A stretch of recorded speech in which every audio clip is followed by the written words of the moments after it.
La bona lletra, amb Vicent Ussó. Hola, benvingut, Vicent. Hola, gràcies. Quin tema ens toca avui en el nostre taller d'escriptura? Avui venim acompanyats de personatges plans en contraposició als personatges redons. Manualitats, pot ser? Manualitats, no sé si moltes. La definició, diguem, la classificació, per parlar en propietat, la devem al senyor Forster, l'escriptor anglès, al qual van convidar a Nova York a fer unes conferències que després van reunir en un volum que es diu Aspectes de la novel·la, on tracta, entre altres coses, de la diferència entre els personatges plans i els personatges rodons. Doncs comencem. Què és un personatge pla? Llegirem el que és la definició de Forster, perquè és millor. Diu, en la seva forma més pura, els personatges plans es construeixen al voltant d'una sola idea o qualitat. És important, una sola idea.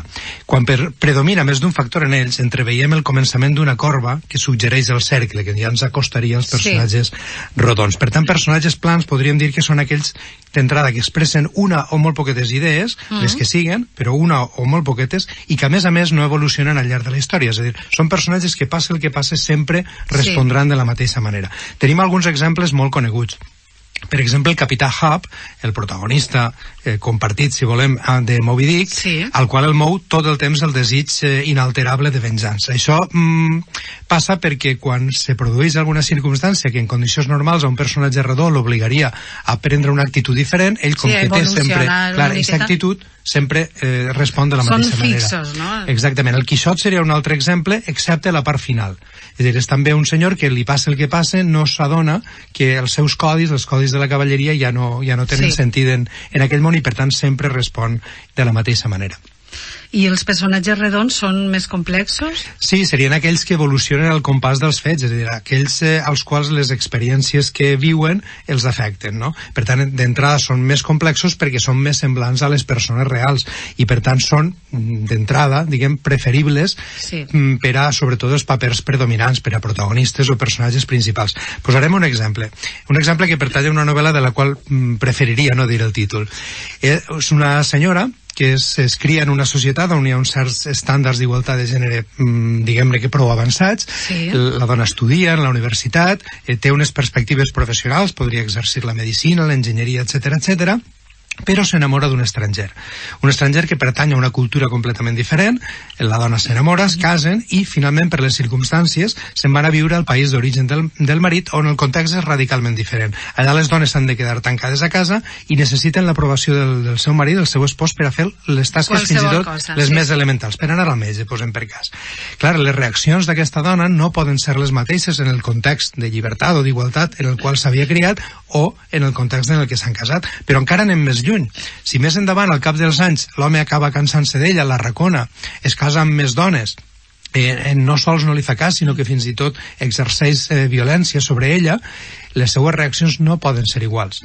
Si foren iguals, probablement el lector acabaria desencantant-se del personatge perquè no el veuria real, perquè no el veuria creïble, perquè no el veuria versemblant i, per tant, arruïnaria el poder de persuasió de la història. I el títol no l'anem a dir, no? El títol no l'anem a dir. Si algú vol dir-lo per Twitter, que el diga. Bueno, això és cosa de cadascú.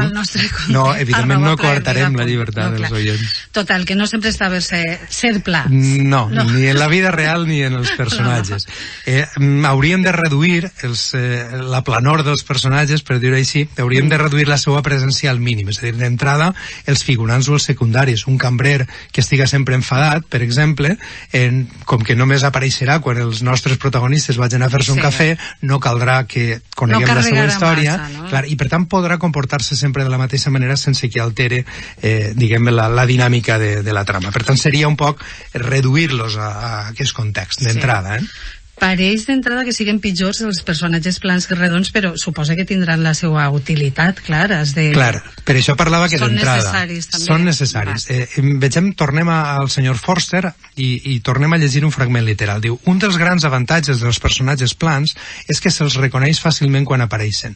Un segon avantatge per al lector és que són fàcils de recordar després. Romanen inalterables en la seva ment perquè les circumstàncies no els canvien. Per tant, Forster encerta plenament quan diu que l'avantatge dels personatges plans és que el lector els assimila ràpidament. Quan torna a aparèixer i ser cambrer, el lector ja sap que sempre està enfadat i que acabarà muntant una bronca. Per tant, a l'autor no li cal, perdre temps en raonar per què aquest cambrer està enfadat i per què no sé què, perquè el lector ja ha reconegut que quan se presenta aquest senyor en escena va a passar alguna cosa d'este estil, no? Per tant, això li dona molta economia de mitjans a l'autor per a determinades escenes. No ho podem utilitzar-ho sempre, però sí que ho podem utilitzar en determinats casos. De tota manera, jo crec que, com sempre, si llegim un fragmentet, un exemple, ho veurem més clar, no? De seguida el posem. Hyde era pàl·lid i molt petit. Semblava deforme, tot i que sense malformacions concretes. Tenia un somriure repugnant. Es comportava amb una barreja viscosa de pusil·lanimitat i arrogància. I parlava amb una mena de roncs i trencat murmuri. Tot coses, sens dubte, negatives, però que encara que les sumàrem no expliquen la inaudita aversió, repugnància i por que havien esglaiat a Utterson. I hi ha d'haver alguna altra cosa, més encara, estic segur que n'hi ha, es repetia perplex el notari. Només que no aconseguís donar-li nom.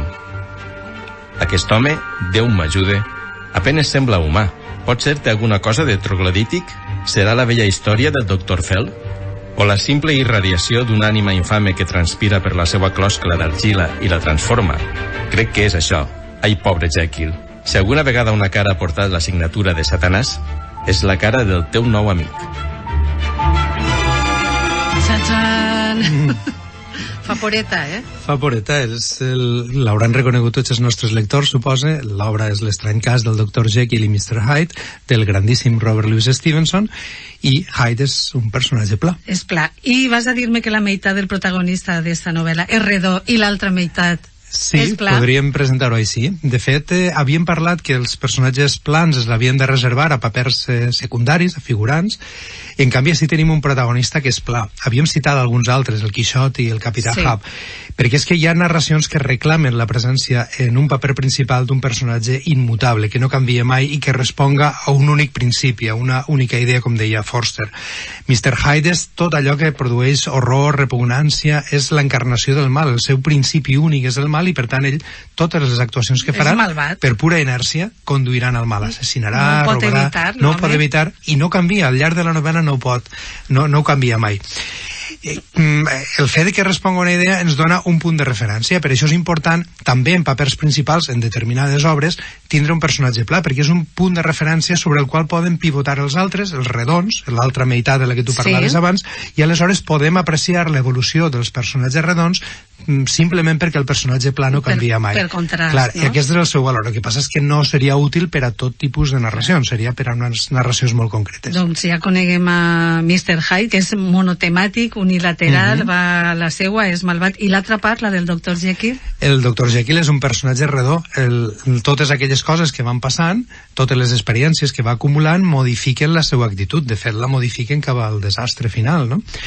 Si no tinguérem el Hyde, és a dir, si com a personatge pla, si Hyde evolucionara, especialment si evolucionara cap al bé, el paper de Jekyll no tindria sentit. És a dir, Jekyll precisament evoluciona cap a la catàstrofe, cap a l'autodestrucció, perquè Hyde no canvia mai, perquè ell és sempre el mal, no? Si a Hyde anaren convencent-lo que aquestes coses no estan bé, que caldria fer-les d'una altra manera, i anar a l'home entrant en raó, el paper del Dr. Jekyll quedaria desdibuixat. Evidentment, la novel·la no tindria el missatge que té ara, i evidentment no seria la mateixa, no? Un plantejament molt dialèctic. Absolutament dialèctic. Per tant, un poc la conclusió final no s'ajustaria al que podíem intuir en un principi. Els personatges plans són uns personatges necessaris en determinats casos, quan hem de tirar mà de personatges que no tenen massa rellevància en un moment determinat, i també en personatges principals de segons quines històries. I el que hem de tindre present és que els personatges protagonistes, sobretot si no tenen aquest requeriment d'unilateralitat i d'absolut que havíem vist, sí que haurien d'evolucionar, perquè si no correm el perill que la història que anem explicant, com que el personatge no li altera res l'ànim, passa el que passa, encara que esclaten bombes al seu costat, doncs el lector no se'ls creuria. Per tant, els hem d'utilitzar però en coneixement. Molt bé, entesos. Gràcies, Vicent. Fins la setmana que ve. Fins la setmana que ve, gràcies. Adéu.